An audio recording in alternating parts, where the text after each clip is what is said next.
अब देखिए जगत गुरु तत्वदर्शी संत रामपाल जी महाराज के मंगल प्रवचन।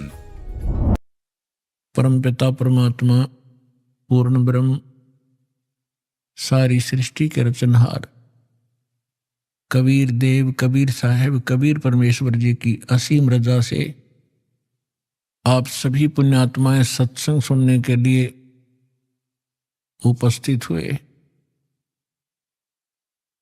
धन्य है आपके माता पिता जिनसे जन्म हुआ। ऐसे समय में जिन पुण्यात्माओं को मानव शरीर प्राप्त है उनके पिछले पुण्य बहुत ज्यादा हैं, और वो पुण्यात्माएं मानव शरीर प्राप्त उनसे भी अधिक पुण्यकर्मी हैं जिनके अंदर परमात्मा की रुचि है, जो आस्तिक है, और उनसे भी गुड बेटर बेस्ट यानी बेस्ट पुण्यात्माएं वो हैं जो सतलोक आश्रम में पहुंच रहे हैं, दीक्षा प्राप्त कर रहे हैं, अपना अनमोल जीवन सफल कर रहे हैं। आप उन पुण्यात्माओं में से हैं जो तीसरे नंबर के वेरी वेरी गुड बेस्ट, तो आप बहुत ही पुण्यकर्मी प्राणी हैं। अभी तक आप बच्चे हो, कोई द्वितीय मंत्र प्राप्त है, कोई प्रथम मंत्र ही ग्रहण किए हुए हैं, कोई अभी ज्ञान ही सुन रहा है। आप तो बालक हो इस मार्ग में, ये दास मास्टर हो गया इस मार्ग का, परमात्मा से परिचित हुआ, अध्यात्म ज्ञान से कंप्लीटली परिचित हुआ। इस दास को मालूम है कि आप कितनी पुण्यात्माएं हैं जिसका कोई भी वर्णन या कोई पैमाना नहीं है जिसे नाप के दिखा दूं। लेकिन अर्ज है इस दास की परमात्मा की इस रजा को आजीवन बनाए रखना। राम नाम रटते रहो जब तक घट में प्राणी, कभू तो दीन दयाल के है भनक पड़ेगी कौन। तो आप जी ने परमात्मा का जो सत मंत्र, सच्चा नाम, सच्ची साधना और ये मूल ज्ञान आजीवन सुनते भी रहना है और सिमरन भी करते रहना है और मर्यादा में भी रहना है। परमात्मा कहते हैं औखद खावे और पत्थर है, वही स्वस्थ होते हैं जो औषधि भी ले और पच्छ यानी परहेज रखे। तो हमारी मर्यादाएं इस मार्ग की परहेज है, और ये औषधि, ये मंत्र हैं, सब साधनाएं आपने आजीवन करना है। तो सत्संग में आने से प्राणी को ज्ञान होता है कि तू कौन है,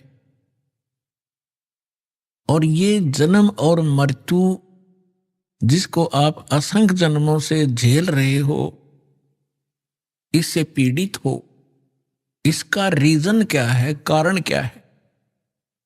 जन्म होने से पहले का आपको ज्ञान नहीं, कहां थे, और ये थोड़ा सा जीवन है, इसका कोई पूरा ये भी नहीं है कि इतना फिक्स्ड है। हम अप्रोक्सीमेटली के 100 वर्ष तक वर्तमान में कलयुग में मनुष्य जीवित रह सकता है, 2-4 वर्ष आगे और पीछे, ये कोई बात नहीं हुई। यदि हम 80-90 वर्ष भी जीवित रहे और मृत्यु फिर भी हो गई, सारे जीवन में हमने जो संग्रह किया, जिस संतान और संपत्ति के लिए हम आजीवन अपना पूरा मानव शरीर लगा दिया, ड्योट कर दिया, और हमारे सामने परिवार भी मृत्यु को प्राप्त हो जाता है। हमारे सामने जो संपत्ति हमारे पास हमने सारा जीवन एकत्रित की वो नष्ट हो जाती है। जैसे सन 2001 के अंदर 26 जनवरी भूकंप आया गुजरात के अंदर। जिन मकानों को, जिस प्रॉपर्टी को बनाते बनाते 2-2 3-3 पीढ़ियां लग गई, अंत में उन्हीं के नीचे दबकर मर गए, मृत्यु को प्राप्त हो गए, परिवार नष्ट हुए। What is this? ये क्या है? हम सोच भी लेते हैं, लेकिन हम इतने अभ्यस्त हो गए कि वो मर गए, दुख है, खेद है, बहुत बुरा हुआ, शेष बचे हैं अपना उसी स्पीड से वही कर्म, वही क्रियाएं कर रहे हैं जो वो कर रहे थे। आप में क्या परिवर्तन आया? नहीं आ सकता, क्योंकि हम काल के खिलौने हैं, उसी के रिमोट से हम चल रहे थे। अब जब आप सतलोक आश्रम आ जाओगे, फिर आपका रिमोट कबीर परमेश्वर जी के हाथ में आ जाएगा।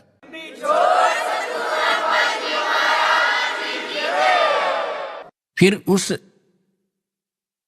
शरारती शक्ति काल की कुछ नहीं चलेगी यदि आप मर्यादा में रहोगे। परमात्मा कहते हैं, जब लग हंसा हमरी आना और काल लगे नी तेरा बाना। बाना माने बाण, तीर। तेरा अचानक, कहते पग पग पर ये तक तक मारे, काल अचानक बाणा। पग पग पर, तक तक के अचानक बाण तीर मार देता है, किसी को दुर्घटना से, किसी को किसी रोग से, किसी को हार्ट अटैक से, कहीं भूकंप से। इसने उद्मस तारणते मतलब है, इसके रहम नहीं है, इसलिए इसने स्वयं भी स्वीकारा है गीता अध्याय नंबर 11 के श्लोक 32 में कि मैं काल हूं अर्जुन। अर्जुनों का मैं काल हूं, और फिर उसी को हम पूज रहे हैं। हमारे कर्म फूट गए, हमारी ज्ञान वाली आंखें खत्म हो चुकी थी। सतगुरु आए दया करी, ऐसे दीन दयाल, बंदी छोड़ वृत्तास कहा, जठर अग्नि प्रतिपाल। गरीबदास जी को जो परमात्मा मिले थे, वो उनके सतगुरु भी थे और स्वयं वो गॉड भी थे, सुप्रीम गॉड थे। इसलिए गरीबदास जी की वाणी को जब हम सतगुरु शब्द पढ़ें तो समझो परमेश्वर माने। तो यहां गरीबदास जी कहते हैं, परमेश्वर आए दया करी, खुद आए अपना वास्तविक ज्ञान बताने के लिए और हमें इस जन्म मृत्यु का राज समझाने के लिए कि तुम क्यों जन्म रहे हो, क्यों मर रहे हो, ये क्या कारण है। जिस संतान को आप अपना मानते हो, 1 मिनट में मृत्यु हो जाती है, आप कहीं गधे बनकर घूम रहे होते हो और संतान वहीं दुख उठा रही होती है इस काल के लोग। तो आपकी कैसे हुई वो? जिस संपत्ति को अपना मानते हो, अरबों खरबों रुपए आपके पास हो गए, बैंक बैलेंस बना लिए, कोठी बना दी, 3 प्लाट ले लिए 20, और आप जी की मृत्यु होगी, आप बन रहे हो कुत्ते, तो शर्मा मार ले उस 20 प्लाटों को, धर ले सिर पे, क्या फायदा हुआ इसका? तो परमात्मा ने आके हमें जगाया है कि झूठे सुख को सुख कहे, ये मान रहा मन मोद, ये सकल चबीना काल का, भाई कुछ मुख में कुछ गोद। ये काया तेरी है नहीं, ये माया कहाँ से हो, चरण कमल में ध्यान रखो, इन दोनों को खो। जब ये बॉडी तेरी नहीं है, इसको भी छोड़ के त्याग के जाएगा, तो ए भले आदमी, इस संपत्ति को तू अपनी कैसे मान बैठा? ये बुद्धि कहां से लाया तू? तो पुण्यात्माओं, सत्संग सुनने से आत्मा में एक प्रबल शक्ति आती है, एक जागृति आती है, इसको एक विशेष प्रेरणा होती है कि सचमुच ये क्या कर रहे हैं हम। ठीक है, कुछ हमारी मजबूरियां हैं क्योंकि हम विवश हैं। अब इस व्यवस्था के कारण हम सब कुछ जान भी लें और फिर भी कोई दाल नहीं गलती हमारी, क्योंकि जब तक समर्थ शक्ति साथ नहीं होगी हम इस दलदल से निकल नहीं सकते। चाहे कोई दलदल में धंस गया, उसको मालूम पड़ गया, चाहे पहले नशे में गिर गया, नशा उतरने के बाद उसको पता भी चल गया कि मैं तो इतना दलदल में हूं और जितना हाथ पैर मारता हूं नीचे को जा रहा हूं, तो उस ज्ञान से भी कोई लाभ नहीं हुआ।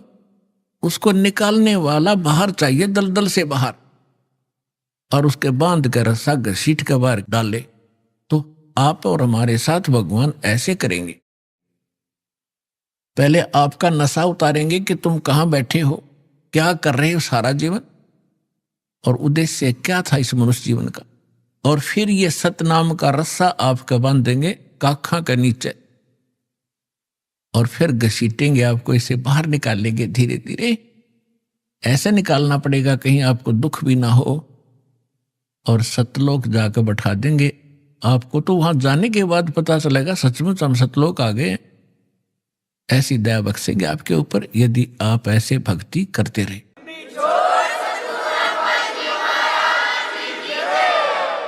और उससे पहले जब तक आपका संस्कार यहाँ कोई बेटे के साथ है, बेटी के साथ है, पिता माता के साथ है, भाई बहन के साथ है, कोई रिलेटिव से संबंधित है, तो उन आपके जो ऋण है एक दूसरे का, उसको भी परमात्मा आपका साफ करवाएंगे।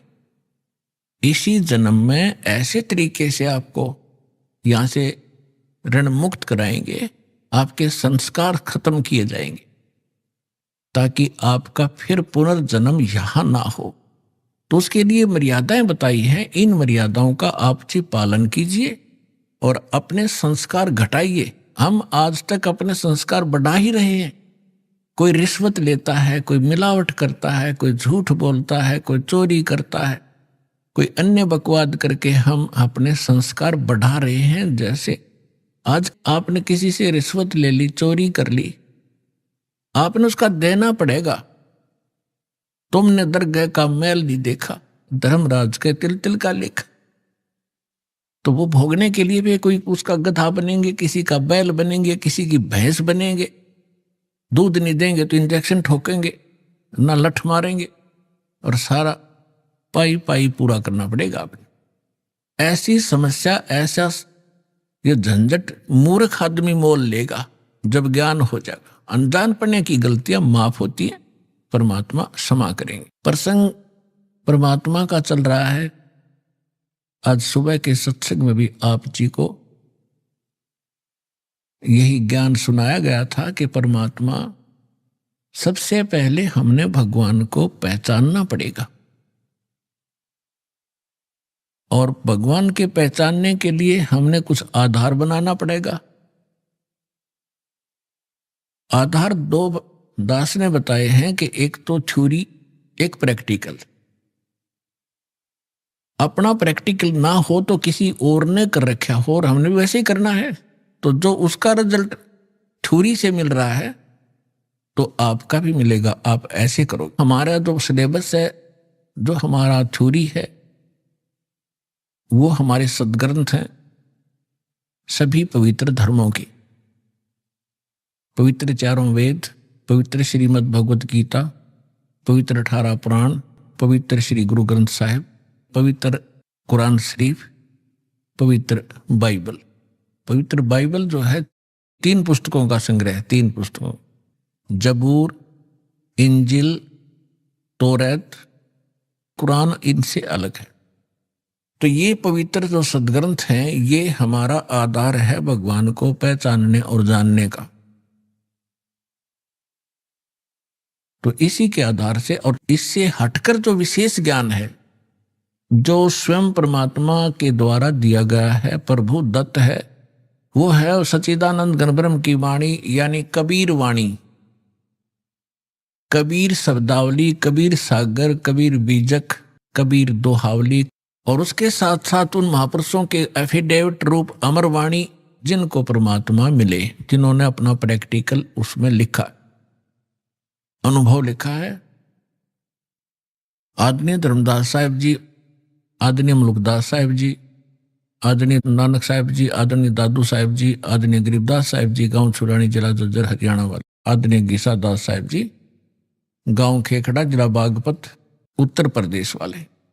इन महापुरुषों के अमर ग्रंथ हमारे पास विद्यमान हैं। इनकी अमर वाणी जो एफिडेविट रूप में है कि हमने भगवान देखा, भगवान ऐसा है, उसका ये नाम है, और वो यहां भी आता है और सतलोक में भी वही कंट्रोल करता है। तो उसके बाद हम आगे बढ़ेंगे, तभी हम भक्ति में सफल हो पाएंगे। तो पुण्यात्माओं, आज से 600 वर्ष पहले परमेश्वर आए थे और परमात्मा चारों युग में आते। चारों युग में संत पुकारे, कूक कहा हम हेल रे, हीरे माणिक मोती बरसे, ये जग चुगता डेल रे। चारों युग में परमात्मा कहते मैं आया, और जैसा कि वेदों में विधान आपको बताया कि परमात्मा सतलोक में रहता है, वहां से गति करके आता है, शरीर आता है, और यहाँ अच्छी आत्माओं को मिलता है, उनको तत्व ज्ञान से परिचित कराता है। कवि की तरह आचरण करता हुआ परमात्मा घूमता रहता है, अपने यथार्थ ज्ञान को लोकोक्तियों के माध्यम से, दोहावलियों के माध्यम से, साखियों के माध्यम से, चौपाइयों के माध्यम से वर्णन करता है, जिस कारण से वो एक प्रसिद्ध कवि भी कहलाते हैं। ये हमारे सदग्रंथ वेद बताते। तो उसी लीला अनुसार परमात्मा अपने जैसी लीला उसके गुण हैं, वो गुण विद्यमान ही हैं, वो करते ही करते हैं। तो बर्फ जो होती है, आइस, ये चाहे सर्दी में कहीं रखी हो चाहे गर्मी में, उसका स्वभाव वैसा ही होगा। उसके गुण हैं, ऐसे परमात्मा के गुण हैं, और वो वेदों में अंकित है। उसी के आधार से दास आपको बता रहा है। इसी आधार से परमात्मा खुद भी बता रहे हैं, चारों युग में संत पुकारे, कूक कहो हम हेल रे, हीरे माणिक मोती बरसे, ये जग चुगता डेल रे। सतयुग में सत सुकृत कह टेरा, त्रेता नाम मुनींदर मेरा, द्वापर में करुणा में कहाया, कलयुग नाम कबीर दराया। मात पिता मेरे कछु नाही, ना मेरे घर दासी, जुल्हे का सुत आने कहाया, ये जगत करे मेरी हासी। परमपिता परमात्मा ने बताया है कि मैं चारों युगों में आता हूं, अपना यथार्थ ज्ञान करवाता हूं, लेकिन जिस समय आप यहां सतलोक से बिछुड़कर मेरे से आए, उसी दिन से आप बहुत दुखी होने लगे, और काल भगवान ने आपके ऊपर त्रिगुणमयी माया का इतना प्रभाव कर दिया, आप भूल गए अपने मूल स्थान को। आप इसी रंग में रंग गए, इसी प्रोसेस को, जन्म और मृत्यु को, गधे कुत्ते बनने को आपने अंतिम मान लिया, क्योंकि आपके पास कोई विकल्प नहीं रहा, आपके पास कोई दूसरा ज्ञान नहीं था।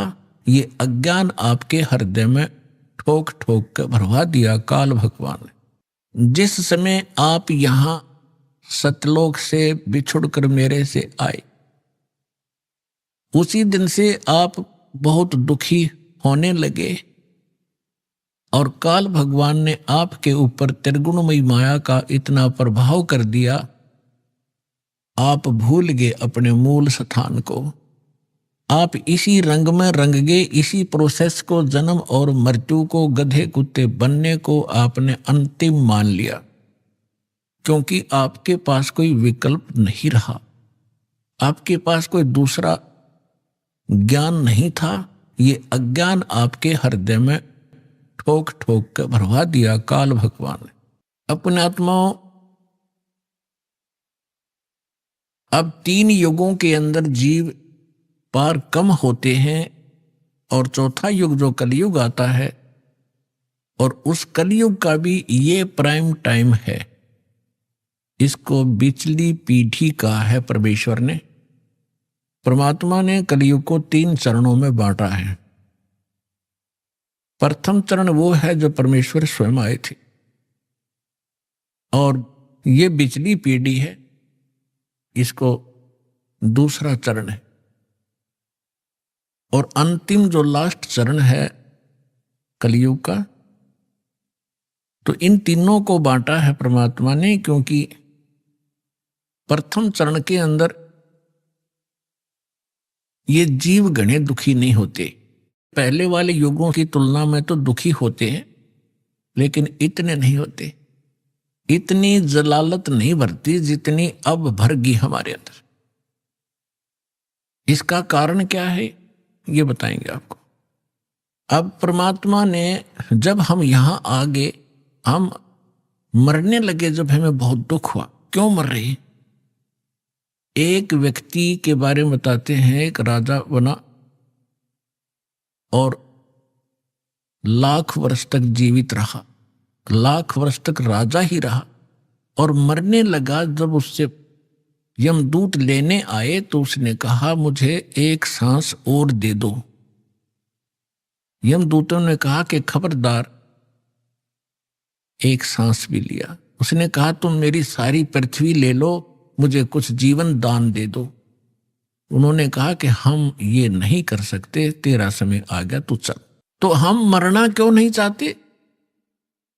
हम अपने आप को वृद्ध भी देखना नहीं चाहते। आप देखते हो आजकल कितनी बकवादें चल गई हैं। ये बूढ़े बूढ़े हीरो 70-70 साल के मेकअप करवा के, सर्जरी करवा के, इन हड्डों पर कितने दिन सर्जरी कराओगे? फिर यह सर्जरी शमशान घाट पर होगी थारी। फिर कराइयो के सर्जरी कराओगे, गधे कुत्ते बन कैसे बूढ़े मुंह लगेंगे तुम्हारे। तो इस तरफ ना ध्यान जाता कि हम यहां कहां रह रहे हैं, क्या की सर्जरी करवा रहे हैं। तो हम न तो वृद्धावस्था पसंद करते, यह भी गलत है। अब देखो, बालकपन में ज्ञान नहीं, और जब जवानी होती है, जब बकवाद करवाता काल सारी समझ बनाती तरीके आगे बुरी भी बनेगी, कोई कह तो भी नहीं समझ में आती, क्योंकि तब तक हमारी बुद्धि काल प्रेरणा से प्रेरित रहती है। जब हम कबीर साहब की शरण में आ जाते हैं, फिर हमने सारा समझ में आता है हमारे साथ क्या बनने वाला है। फिर हम डरते हैं, जो विकल्प भगवान ने बताया वो करते हैं। जब हम वहां से आगे, हम बहुत दुखी हुए, रोने लगे, हाहाकार मची। एक व्यक्ति मर जाता, सारा परिवार रिश्तेदार तक टक्कर मारने लग जाते। ऐसा क्यों हो रहा है? बहुत बुरी बात है ये मृत्यु, पर हो रही है, और जो रो रहे हैं वो भी मरेंगे एक दिन। तो परमात्मा ने ये सारा ज्ञान हमें बताया कि बच्चों, तुम ऐसे स्थान पर रहा करते जहां मृत्यु नहीं होती थी। आप ऐसे स्थान पर रहते थे जहां वृद्धावस्था नहीं होती। वहां ये नाड़ी वाला तंत्र से बना हुआ बॉडी नहीं है। आपका एक तत्व से, नूरी तत्व से बनेगा, और उसके अंदर सब ऑटोमेटिक सिस्टम होगा। आप वहां रहते थे, आप वृद्ध नहीं होते थे, आपकी मृत्यु नहीं होती थी। इसलिए हमने ये अखरता है, ये दोनों चीज, और दोनों कंपलसरी यहां पर। इसके लिए मालिक ने धर्मदास जी के पूछने पर बताया। जैसे आज दिन में प्रकरण चलाया था, तो धर्मदास जी तो आंखों देख कर आए भगवान को, और धर्मदास जी ने पूछा कि भगवान, अब तो मैं आपको पहचान चुका हूं, you are God, you are complete God, आप पूर्ण परमात्मा हैं, अब तो शंका रही ही नहीं। तो भगवान, ये वेद और कतेब तो झूठे हैं, ये वेद भी झूठे, पुराण भी झूठी, गीता भी झूठी, और ये सब कुरान भी झूठी, बाइबल भी झूठा है। क्योंकि उन सब के अंदर, जैसा हमारे गुरुओं ने बताया, उन्होंने बताया कि ब्रह्मा विष्णु महेश परमात्मा है, कंप्लीट गॉड है, ये अजन्मा है, इनकी जन्म मृत्यु नहीं होती। और भगवान, वास्तविकता ये है कि आप गॉड हो, ये झूठे हैं वेद और कतेब। परमात्मा ने कहा नहीं, वेद कतेब झूठे नहीं भाई, झूठे हैं जो समझे नहीं। ये चारों वेद मेरी महिमा गाते हैं। परमात्मा कहते हैं कि वेद मेरा भेद है, मैं ना मिलूं वेदन के माही, और जौन वेद से मैं मिलूं ये वेद जानते नहीं। ये चारों वेद मेरी महिमा से परिपूर्ण हैं, लेकिन इन वेदों में वर्णित विधि से मेरे पाने की, सतलोक जाने की विधि नहीं है, वो मार्ग नहीं है, मंत्र नहीं है, जिस कारण से मैं इन वेदों में वर्णित विधि से मेरी प्राप्ति नहीं हो सकती। लेकिन ये वेद कते और पुराण भाई झूठे नहीं, झूठे ये हैं तुम्हारे गुरु जो इनको समझ नहीं सके, नकली। तब धर्मदास जी ने पूछा, प्रभु हम इतने नीच, ऐसे सुख में सथल को, सुख सागर को छोड़कर, हम अमृत सरोवर को छोड़कर हम एक तालाब में आगे कीचड़ वाले में दाता, और ये भी सीजनल, कभी भी समाप्त हो सकता है इसका जल, यानी 21 ब्रह्मांड नाश में आएंगे।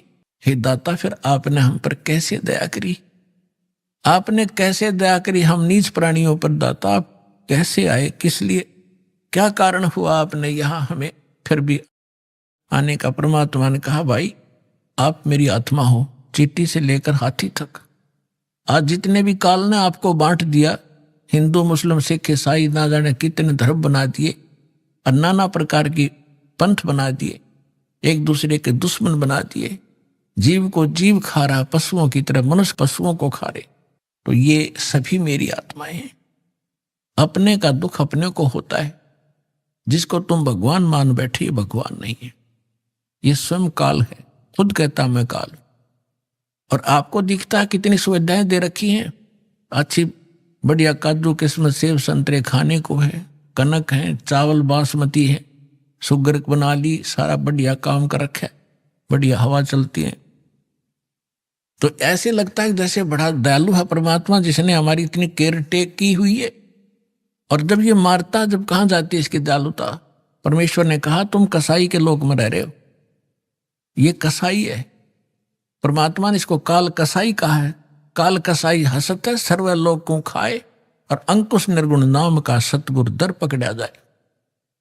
जैसे कसाई बकरे पालता है, उनको सब सुविधाएं देता है, उसके लिए शेड भी बनाता है, छाया के लिए, गर्मी सर्दी से बचाने के लिए बाड़ा लगाता है, कोई हिंसक पशु ना खा जाए, उसमें तालाब भी बनाता है, चरागाह भी बनाता है, पाली भी छोड़ देता है उनको संभालने के लिए नौकर। और वो भोले प्राणी, भोले बकरे और बकरियां समझते हैं ये हमारा मालिक कितना दयालु है, हमारी कितनी देखभाल रखता है। और जब वो आता है उनके समूह में, तो वो उससे प्यार करते हैं, ऊपर को पैर उठा कर सीने से लगाना चाहते हैं ऊपर। वो भोले पशु कि ये हमारा नेक मालिक है, और वो ऐसे हाथ लगाता है, उसको चाटते हैं जीव वैसे अपने मालिक समझ गए। वो देख रहा होता है ये कितने किलो का हो गया, इसमें मांस कितना है, और वो समझते हैं ये प्यार कर रहा है। तो परमात्मा कहते हैं काल और उसके जितने अवतार, ब्रह्मा विष्णु और इनके अवतारा, इन्हीं को तुम पूज पूज कर अंधे हो रहे हो। तीन देव की जो करते भक्ति, उनकी कबू ना होए मुक्ति। गुण तीनों की भक्ति में ये भूल पड़ो संसार, कहे कबीर निज नाम बिना कैसे उतरो पार। तो परमात्मा ने बताया कि तुम जिसको अपना मानते, तुम्हारा दुश्मन है, ये तुम्हें खा रहा है, इसको श्राप लगा हुआ 1 लाख मानव शरीरधारी प्राणियों के नित आहार करने का, और 1.25 लाख नित उत्पन्न करने का। अपने आत्मा देखो, आप विद्यार्थी हो, ये दास स्पिरिचुअल टीचर है। अभी तक आपने कितने अज्ञान को ग्रहण कर रखा था, अब आपके समझ में आवेगी। और उसमें आपको नो ऑब्जेक्शन था, चाहे किसी ने कुछ भी बता दिया आपने स्वीकार किया, क्योंकि आप उनको टीचर मान कर गए थे। और विद्यार्थी को जो टीचर बताता है तो उसके लिए तो फाइनल होता है। तो इसी प्रकार अब जब यहां आप आओगे, आपके वो पुराना रंग, पुराना ज्ञान धर्मदास जी के तरह कुछ दिन आड़े जरूर अड़ेगा, लेकिन इस ज्ञान के अंदर इतनी ताकत है, इतनी सत्यता है इसके अंदर कि हृदय में समा कर रहेगा। और जितना भी आपके अंदर वटपट था सब निकल जाएगा, पर ज्ञान धैर्य से सुनते रहना पड़ेगा। तो इसलिए दास जो ज्ञान देता है, इसको सुनना, इस पे विशेष मंथन करने की आवश्यकता नहीं है, क्योंकि मंथन वहां किया जाता है जहां हम स्वयं समाधान खोजने की चेष्टा करते हैं। यह सारी शंकाएं सत्संग से आपकी समाप्त हो जाएंगी। और ये समझकर सुनते रहना, अपनी अटपट ना करना, नहीं तो मार खा जाओ।